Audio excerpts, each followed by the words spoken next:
கள்ளக்குட்டிப்பில் எப்படி இருக்கீங்க? நல்லா இருக்கீங்களா? எதையுமே செய்யறதுக்கு ஆண்டவர் நமக்கு பலன் தராரு நம்பணும். பவுல் சொன்னார்ல, என்னை பலப்படுத்துகிற கிறிஸ்துவினாலே எல்லாவற்றையும் செய்ய எனக்கு பலன் உண்டு. நீ ஆண்டவர் ஏற்றுக்கொண்ட பிள்ளையா? ஆண்டவர் ஏற்றுக்கொண்ட பிள்ளைன்னா உனக்கு என்ன காரியம் ஒப்புவிக்கப்படுதோ அதை கொஞ்சமும் மனம் கோணாம, கொஞ்சமும் கஷ்டம் நினைக்காம பாசிட்டிவ் அப்ரோச் பண்ணி அதை செய்ய முயற்சி பண்ணா ஆண்டவர் உனக்கு தோள் கொடுப்பாரு.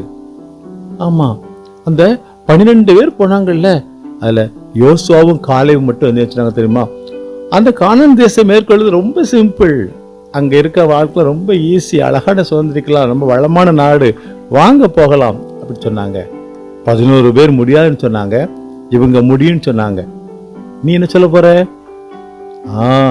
நீ நான் முடியும், ஆண்டவருக்கா எதையும் செய்ய முடியும் அப்படின்னு சொன்னேன்னா உன்னுடைய விசுவாசத்தை பார்த்து, ஆண்டவர் மேல உனக்கு இருக்க நம்பிக்கை பார்த்து ஆண்டவர் அந்த வேலையை உனக்கு லகுவா மாற்றி தருவாங்க. பெரிய கோலியாத்தை சின்ன கல்லை கொண்டு சின்ன தாவீது மேற்கொள்ளலையா? உன்னால முடியும். புரிஞ்சுட்டீங்க தானே? அப்பொழுது காலேப் மோசேக்கு முன்பாக ஜனங்களை அமர்த்தி, நாம் உடனே போய் அதை சுதந்திரித்துக் கொள்வோம், நாம் அதை எளிதாய் ஜெயித்து கொள்ளலாம் என்றான்.